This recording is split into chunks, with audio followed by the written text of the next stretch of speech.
네, 오늘 말씀의 제목은 하나님의 백성이 자신을 사랑하는 법, 하나님의 백성이 자신을 사랑하는 법이라는 제목으로 오늘 이 레위기 말씀을 나누도록 하겠습니다. 꽤 오래전 고등학교 동창 친구가 제게 그런 말을 했습니다. 기독교는 이제 이웃 사랑을 하라고 했는데 자기 사랑은 없이 타인 사랑만 있으니까 참 어렵고 이제 부담스럽다, 그런 얘기를 했습니다. 그래서 그게 무슨 말이냐, 그렇지 않다. 타인에 대한 사랑이 이제 적극적인 것은 맞는데, 기독교가 적극적인 것은 맞는데 자기 사랑이 없는 것이 절대 아니다. 그러니까 내 이웃을 그냥 사랑하라고 한 것이 아니고 너의 이웃을 너의 몸처럼, 내 몸처럼 사랑하라고 예수님께서 말씀하시지 않았느냐. 그러니까 자기를 사랑하듯이 남도 사랑하라는 말씀이다. 그러니까 자기를 사랑하지 못하는 사람이 남을 사랑하는 것은 어렵지 않겠느냐. 그 얘기를 서로 이제 주고받았습니다. 그래서 그러면 나를 사랑해도 되는 것이냐, 그 얘기를 하길래, 근데 거기엔 조금 더 깊은 설명이 필요하다라고 하면서 얘기를 주고받았는데, 여러분은 어떻게 생각하십니까? 나를 사랑하는 것이. 예수님께서 어느 날 이제 서기관에게 질문을 받으셨어요. 예수님, 모든 계명 중에서 가장 중요한 으뜸이 되는 계명이 무엇입니까?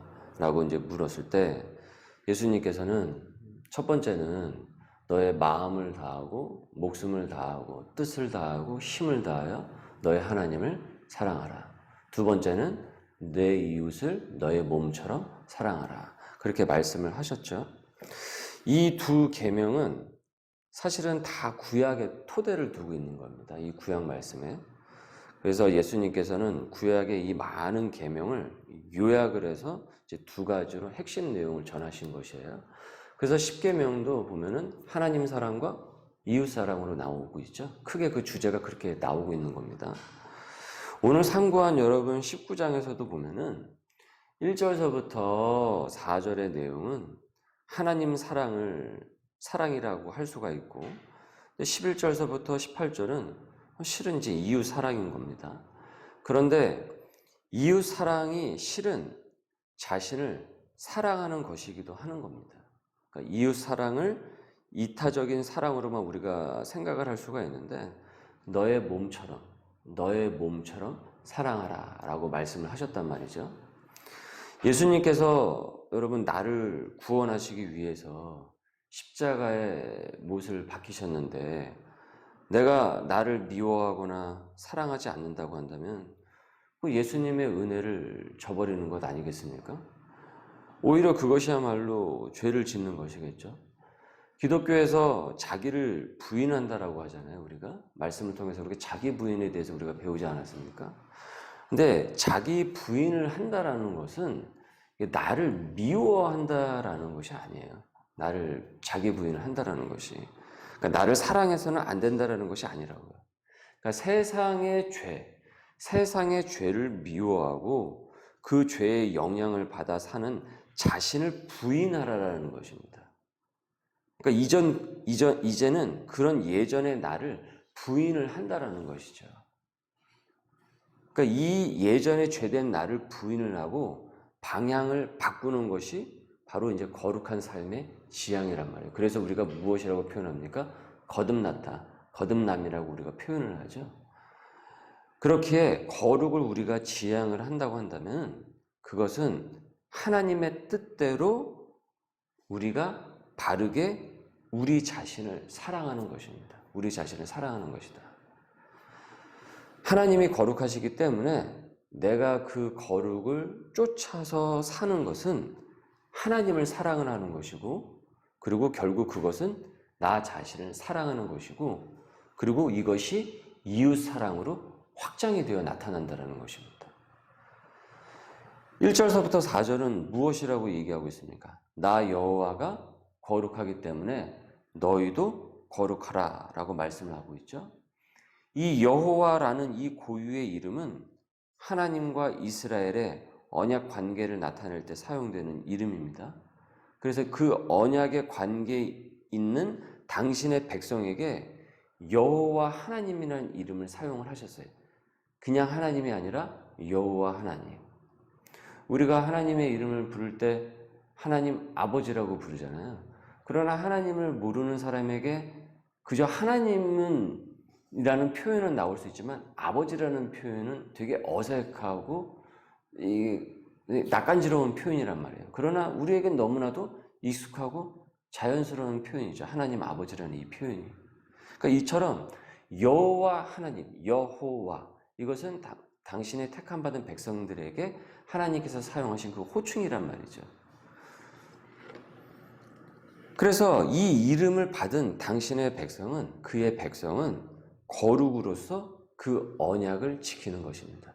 그러니까 이 언약의 백성들에게, 이 약속의 백성들에게만 하나님께서 그 여호와라는 호칭을 사용하셨다라는 거예요. 그러니까 지금 내가 거룩하니까 너희도 거룩하라 라는 것은 아무에게나 하는 얘기가 아니신 거죠. 누구에게 하신 말씀입니까?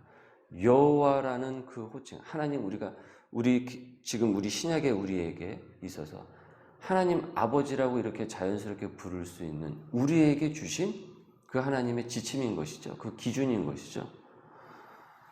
그러니까 이 거룩은 할 수 있고 안 할 수도 있고, 나는 별로 거기까지는 깊게 이렇게 신앙생활을 하고 싶지는 않다. 그냥 교회 주일에만 우리가 그냥 그것만 해도 된 거 아니냐, 이렇게 생각할 것이 아니라는 것이죠. 이 거룩은 툭 떼어놓고, 거룩은 그 사람이 진짜 믿음의 사람임을 드러내는 성품의 열매라는 것이죠. 이 거룩은. 그러니까 이 언약의 백성들에게만 주시는 하나님의 고유한 사인인 거예요. 신호인 것입니다. 이 거룩이라는 것은. 그러니까 내가 내가 크리스찬이 된다라는 것, 내가 그리스도인이라는 것은 반드시 이 거룩을 우리가 기억을 해야 되는 거예요. 이 거룩을 떼어놓고 그냥 예배 드리면 되는 것 아니야? 이것이 전혀 아니라는 것이죠. 그래서 3, 4절을 보시면은, 3, 4절을 여러분 보시면, 너희 각 사람은 부모를 경외하고 나의 안식일을 지키라. 나는 너희의 하나님 여호와이니라. 너희는 헛된 것들에게로 향하지 말고 너희를 위하여 신상들을 부어 만들지 말라. 나는 너희의 하나님 여호와이니라. 여기서의 거룩이 부모 경외와 안식일을 지키는 것으로 이제 나타나고 있죠. 그리고 헛된 우상을 숭배하지 않는 것이라고 했습니다. 그러니까 여기서 오직 하나님인 것이죠. 그러니까 부모를 경외하는 것이 응당 그 자식으로서 당연하듯이 이 세상을 지으신 하나님을 당신의 백성이, 그의 백성이 경외를 하는 것은 당연한 것입니다. 그런데 그 경외의 표현이 안식일을 지키는 것으로 드러나는 것이에요. 하지만 여러분, 거룩한 진심이 없는 채, 거룩한 그 마음이 없는 채 부모를 경외할 수 있고 형식적으로 안식일을 지킬 수도 있어요. 그것이 가능하단 말이죠. 이 바리새인이 그 모습을 보여주었죠. 형식적이죠. 그런데 이 부모 경외와 안식일의 형식을 넘어서야 되는 거예요. 넘어서야 된다. 그러니까 여기는 거룩한 본성으로 안식일을 지키는 것이라는 거예요. 그저 형식적으로 안식일을 지키는 것이 아니고. 주일 성수를 우리가 꼬박꼬박 잘 지키지만 얼마든지 거룩하지 않은 채로 썬데이 크리스찬으로서 삶은 가능하단 말이죠. 그런데 주일 성수만 우리가 잘 지킨다고 해서 그것이 거룩한 것을 의미하는 것이 아니라는 거죠. 거룩함을 쫓아서 주일 성수를 하는 것이죠. 이것을 우리가 잊으면 안 된다는 겁니다. 그래서 신령과 진정으로 예배 드리라 라고 말씀하지 않습니까? 그래서 로마서 12장 1절에서 이렇게 말씀하고 있어요. 너희의 몸을 하나님이 기뻐하시는 거룩한 산 제물로 드리라. 이는 너희가 드릴 영적 예배니라. 즉 영적 예배는 거룩이 반드시 동반이 되어야 된다는 것이에요. 그러니까 많은 현대 교인들이 착각을 하고 있다는 거죠. 이 부분에 대해서. 그러니까 형식적 예배가 아닙니다. 시간이 되었으니까 그저 우리가 뭐 예배 드리지. 그것이 아니고 영적 예배라는 거죠. 영적 예배. 하나님을 사랑하면은 우리가 이 영적인 이 예배를 드리게 되는 겁니다. 앞에서 우리 뭐 교회 여기 앞에 대단한 뭐 세션이 없다고 할지라도 무대 장치가 막 이렇게 화려하게 막 있지 않다고 할지라도 잔잔한 찬송가만으로도 그 가사 속에서 거룩한 마음이 있으면 영적 예배를 충분히 드릴 수가 있어요. 저는 아주 뭐 지금도 저는 이제 우리 교회가 이게 개척교회니까 저는 뭐 전도사 시절에도 이제 개척교회에서도 사역을 해보고 뭐 모든 게 다 정말 꽉 차 있는 정말 그런 큰 교회에서도 중대형 교회에서도 뭐 이렇게 사역을 했지만은 결국은 제가 느낀 바로는 본심이다. 그 마음에 본심이 있는가 없는가가 진짜 영적 예배다라는 것을 제가 정말 많이 깨닫게 됩니다. 그 거룩함이 없으면은 앞에서 아무리 실력 좋은 찬양팀이 노래를 불러도 그리고 무슨 설교를 들어도 그 설교는 지루하고 그 예배는 따분하고 졸리기만 할 수밖에 없습니다. 저는 실제 여러 교회를 이제 또 탐방을 하기도 했는데 한 대형 교회 예배를 기억해요. 그 앞에서 막 무대장치 그리고 그 앞에 막 그 옆에 막 배경들 정말 많은 그 돈을 들여서 한 것이 이제 눈에 그냥 띄더라고요. 그리고 배경을 꾸미고 뭐 화려한 찬양팀 등등. 그런데 이렇게 주변을 이렇게 보는데 앞에서 찬양팀은 막 찬양하고 그러는데 사람들은 노래를 잘 안 불러요. 찬양을 잘 하질 않아요. 그 기이한 그냥 그대로 이렇게 보고만 있는 마치 무슨 뮤지컬 관람을 하듯이 그 기이한 장면을 제가 봤어요. 9절 말씀을 여러분 보십시오. 너희가 너희의 땅에서 곡식을 거둘 때 너는 반 모퉁이까지 다 거두지 말고 내 떨어진 이삭도 줍지 말며 내 포도원의 열매를 다 따지 말며 내 포도원에 떨어진 열매도 줍지 말고 가난한 사람과 거르민을 위하여 버려두라. 나는 너희 하나님 여호와이니라. 이처럼 하나님을 향한 그 이제 경외, 그 사랑에 이어서 이제는 그 9절 이하에 보면 무엇에 대한 내용이 나오고 있냐 하면은 이제 이웃에 대한 내용이 나오는 겁니다. 그러니까 포도원의 열매를 거둘 때 밭에 떨어진 이삭을 이제는 가난한 이웃을 위해서 남겨두는 것이에요. 그래서 19장의 첫 시작이 이제 거룩하라고 말씀하시면서 하나님을 향한 온전한 사랑을 전하면서 이제는 그 사랑이 이웃을 향하도록 하신다라는 것이죠. 하나님 사랑이 이웃 사랑으로 이어지고 있습니다. 그래서 그 거룩이 하나님 사랑에서 이웃 사랑으로 이어진다. 그래서 11절 이하에서 또 여러분 보시면은 거짓 맹세를 하지 말고 내 이웃을 억압을 하지 말고 착취하지 말고 품꾼의 삭슬 빼돌리지 말라라는 내용이 나오고 있어요. 그래서 14절을 보시면 너는 귀먹은 자를 저주하지 말고 맹인 앞에 장애물을 놓지 말고 내 하나님을 경외하라. 나는 여호와이니라. 15절 이하에서도 너는 재판할 때 불의를 행하지 말고 가난한 자의 편을 들지 말고 세력 있는 자라고 두둔하지 말고 공의로 사람을 재판할지며 너는 내 백성 중에 돌아다니며 사람을 비방하지 말며 내 이웃의 피를 흘려 이익을 도모하지 말라. 나는 여호와이니라. 너는 내 형제를 마음으로 미워하지 말며 내 이웃을 반드시 견책하라. 그러면 내가 그에 대하여 죄를 담당하지 아니하리라. 그러니까 이런 일들을 하지 말라라고 말씀하고 있어요. 그러니까 이는 이웃을 괴롭히거나 이웃에게 해를 끼치지 말라라는 것이죠. 그러니까 결국 이것은 무엇입니까? 이웃 사랑인 것이죠.